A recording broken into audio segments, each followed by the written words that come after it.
why are some people so much more successful at losing body fat and keeping it off? I know the first instinct is to say genetics, which can certainly make a big difference, but it can't all be genetics, and it's not something we can actually control, at least not yet. So what else is there? Because there are certainly individuals out there that define the odds, and if we look at statistics of diets and weight loss, it's pretty depressing out there. Most people end up regaining all the weight and even more. And what I've observed over the last 10 years, I've done this myself and also as a coach, is there are certain skills that make fat loss easier. And the beauty of skills is they can be taught, they can be learned, and they can be mastered through practice over time. And in this video, what I want to do is share with you 4 of those essential skills that will not only help you maximize fat loss, but it will also help you stay lean and really turn this into a lifestyle. So without any further ado, let's dive into skill number 1, which is managing your hunger. Hunger is a real problem, and most people don't realize how big of an issue this is until they start getting closer to 15% body fat, and then especially as they start getting below 15% body fat for the first time. And this is actually one of the main reasons why so many diets fail. People start cheating, they start overeating, calories are low, they start snacking, gets uncomfortable, they simply can't stick with it. And the reality is that food drive keeps going up and up the leaner you get, the further away you are from your starting weight. And it's not the same for everybody. Some people naturally have a smaller appetite, they get fuller easier, and they obviously will have an easier time getting leaner as well. And I'm definitely not one of those people. And firsthand, what I saw when I first got down to 8% body fat is that I've never experienced hunger like that in my entire life. I was hungry pretty much all the time. I would finish a meal, 30 minutes later I'd be hungry. I was literally dreaming about food most of the days. It became such an obsession that I realized that maintaining 8% body fat for longer than a couple of weeks is just not sustainable for me. And then I went back up to 12% body fat, where I realized that hunger wasn't such a big problem. It was very sustainable for me, so that was my sweet spot. And you have to discover your own sweet spot where you can stay lean and pretty much live your life. And the more tools you have to manage hunger, the better your chances are that you can actually be able to get there. And some things that have helped me a lot are eating higher volume, lower calorie density foods, making sure that I'm increasing my protein intake, making sure I'm drinking more water, making sure that I'm sleeping more, making sure I'm cleaning up my diet, so I'm removing a lot of the trigger foods and foods that lead me to overeat.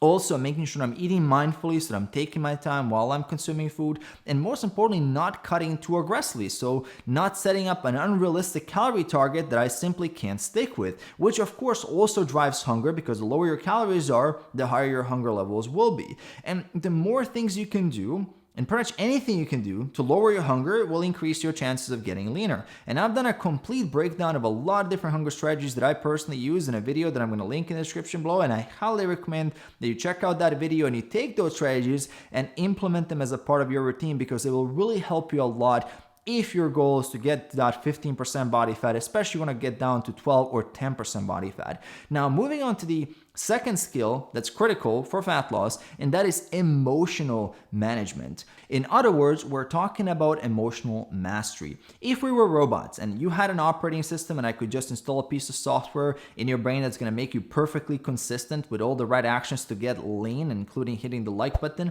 of course, getting lean would be very easy. But the reality is that we're human. And as humans, we deal with an ever-changing emotional state that affects our behaviors and our decisions. And with that emotional state, we have to deal with good emotions as well as bad emotions. Now, for a lot of us, what we learn from other people around us is that the way to deal with those negative emotions is to try to suppress them, to try to avoid them, or try to escape them. This is where food becomes the go-to mechanism to make yourself feel better whenever you're feeling bored, lonely, sad, uncertain, stressed out, or whatever else is happening in your life, which then, of course, sacrifices your fat loss goals and, of course, affects your consistency, because there's going to be a lot of negative things happening throughout this journey, because getting lean is not going to happen overnight. It's going to be months and months of effort. And if every single time you feel a little bit bad, you start eating, of course, you're going to have a very, very difficult time of reaching your goals. And what I've discovered over the years as I work with so many individuals, and I've done this myself, is that there's a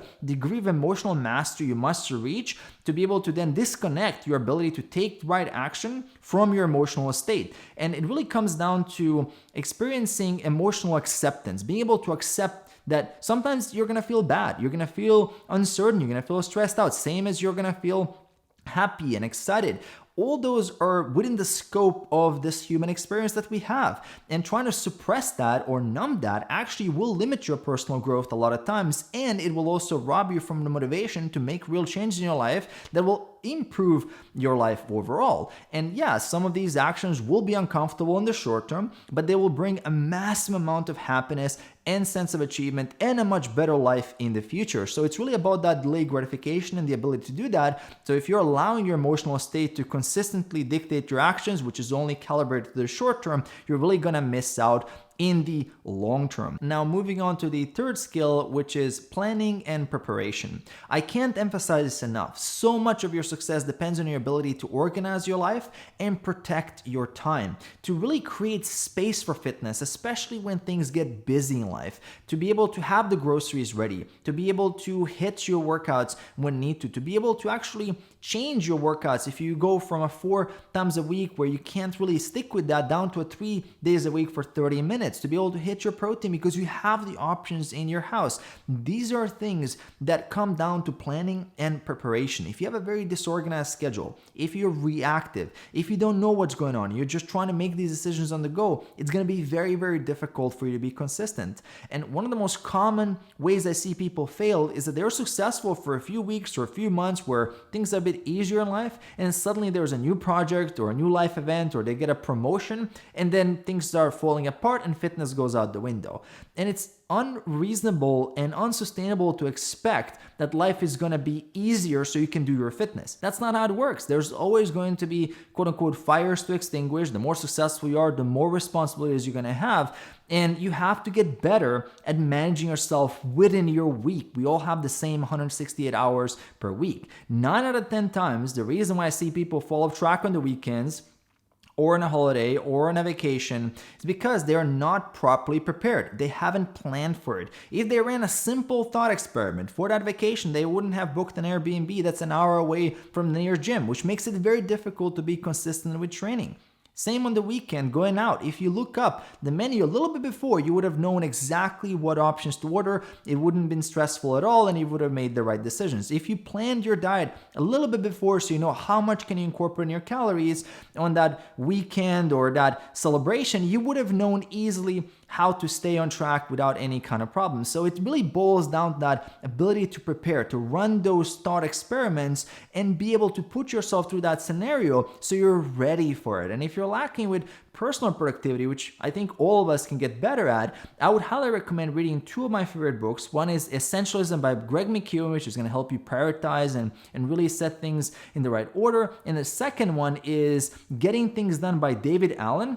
And what these books are going to do is they're going to help you organize yourself so you get the most out of your week. So you can actually have that space for fitness, to be consistent, to make it a part of your routine, to ultimately reach your goals. Now, moving on to the skill number 4, which is having patience. This is one of the things that I had a really hard time with on my journey in the beginning. I was always thinking that there must be a smarter way to do things. There must be a way to speed things up. There must be a supplement, hit routine, or something I can use to speed things up, but there really wasn't. And I realized that years later, just how long it took me to see results. And now I really am a big proponent of taking a more strategic and a more patient approach. And I see so many people actually fail in this journey because of their lack of patience. As soon as the scale doesn't go down for 2 days, they double the cardio, cut the calories. 5 days later, they end up falling off track because it's unsustainable. And then they repeat the same thing months later, and they just keep being stuck in that mindset that there is a way to do this quick. And unfortunately, there isn't. If your goal is to get really, really lean, you're looking at many, many months. If your goal is to build a bunch of muscle, you're looking at years. And that's just the way things are. Like some things, they're just a limit of how fast you can go, and that's okay. And this complaint that 6 months or a few years, a long time, enough time to wait, is ridiculous. How fast does your life fly by? Mine does pretty fast. I can remember last year like it was yesterday. 5 years from now is going to happen in an instant, and you can have your dream physique if you start doing these behaviors, implement these habits as a part of your routine right now. Manage your calories, get your macros, eat healthy, sleep well, do your resistance training, progress over time, do your walking, take care of yourself, do a little bit of cardio. Make sure you do things for your body and for yourself. You will appreciate it. It's gonna fly by anyway. And you're gonna have to cultivate patience anyway as well. Whether you like it or not, this journey is gonna teach you patience. Whether it's this video, your own experience, someone else's video, it doesn't matter. It all leads to patience at the end of the day, because that's the only way to succeed at doing this. There is no quick fixes. There is no shortcuts. We all have to embrace it. We have to persevere. We have to learn. We have to improve. And that's just the way this thing works. What's going to help you with that is making sure you hit that subscribe button below, enable notifications by hitting the bell icon. If you want to work with me as your coach, check out the description below. There are details there. Also going to leave another video for you here at the end for you to check out. And I'm going to see you in the next one.